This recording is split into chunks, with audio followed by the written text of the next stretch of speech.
akan bersyukur dengan nikmat penglihatan mata. Anda diberikan 40 tahun dalam hidup, mata masih bisa melihat. Bagaimana mensyukuri nikmat mata? Kalau Anda ingin syukuri nikmat mata, maka yang paling singkat, gunakan nikmat mata ini sesuai dengan peruntukan yang telah Allah tetapkan. Fungsi yang telah Allah tetapkan. Apa fungsi mata? Masih ingat? Melihat yang baik-baik. Quran surah ke-24 ayat 30 untuk laki-laki, ayat 31 untuk perempuan. Qul lil mu'minina yaghuddu min absarihim. Katakan pada pria-pria yang merasa punya iman. Dengan iman itu dia yakin dengan akhirat. Wabil akhirati hum yuqinun. Karena yakin dengan akhirat dia sadar akan pulang dan dia tahu nikmat matanya akan ditanya oleh Allah Subhanahu wa taala.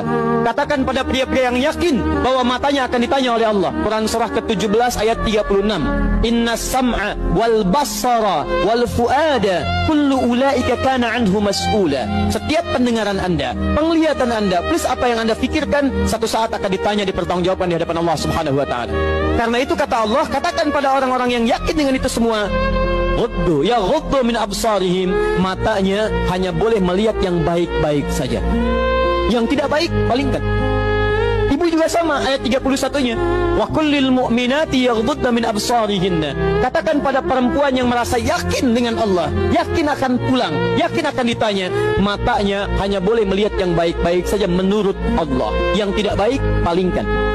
Di ghaddul basar itu bukan nggak boleh lihat, Pak. Ghaddul basar itu silahkan lihat, tapi ketika yang dilihat tidak baik menurut Allah, maka palingkan dari itu semua. Ini tidak tepat, teman-teman sekalian. Anda hanya mengucapkan alhamdulillah ya, sampai sekarang penglihatan masih baik. Belum cukup. Baik itu dipakai lihat apa? Penglihatannya baik, tapi masalahnya yang dilihat baik tidak.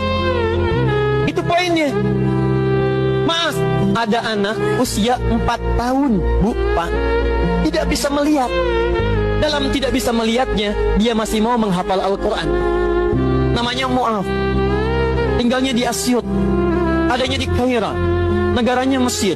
Matanya nggak bisa lihat, tapi dia sampaikan pada bapaknya, Pak, saya ingin menghafal Quran. Saya ingin menghafal Quran. Kata bapaknya, kamu yakin? Saya yakin. Baik, keluarga sederhana, punya cuman motor yang sangat luar biasa tidak bagusnya. Dimodifikasi dashboardnya, menempuh jarak kisaran 20 km. Datang pada syekhnya, bapaknya kemudian membonceng, muadnya di belakang. Teman-teman sekalian, setiap berangkat datang pada syekh, dapat hafalan baru, bapaknya tulis ayatnya, disimpan di dashboardnya. Di jalan lihat ke sini, lihat ke jalan, lihat ke sini, lihat ke jalan. Mu'ad bacakan ayatnya, bapaknya mendengarnya. Secara singkat, tiba-tiba setelah itu fasenya berakhir, jadilah anak ini hafal Quran. Yang ngantar belum hafal Quran, yang diantar nggak bisa lihat hafal Quran. Saking mudahnya Al-Quran, yang nggak bisa lihat bisa hafal Quran. Tapi bapaknya dapat pahala dari transferan anaknya. Perhatikan baik-baik. Begitu dibacakan Qurannya, bagus makhrajnya, viral kisahnya. Begitu viral di Timur Tengah, datang reporter mau wawancara. Pertanyaan pertama, kalau Adinda diperkenankan oleh Allah untuk bermohon saat ini, apa yang mau dimohonkan kepada Allah? Reporter ini mengira dia akan meminta doa seperti ibunda Imam Al-Bukhari bermohon kepada Allah supaya Al-Bukhari disembuhkan dari butanya. Bu, Pak, Imam Al-Bukhari itu dulu buta. Butanya permanen. Dilahir 2 tahun ayahnya meninggal, 4 tahun buta permanen. Nanti ada satu kejadian di situ, yang dengan kejadian itu ibunya berdoa kepada Allah, anaknya menghafal Quran sampai di surat Qaf, ya, ayat ke-22. Anaknya murajaah ayat, ibunya memohon kepada Allah sambil menangis, sambil tertidur, sampai tertidur. Disitulah kemudian terjadi sesuatu yang luar biasa. Seketika Allah sembuhkan Al-Bukhari kecil, matanya bisa melihat kembali. Karena kajian kita bukan di sini, lain waktu nanti saya terangkan.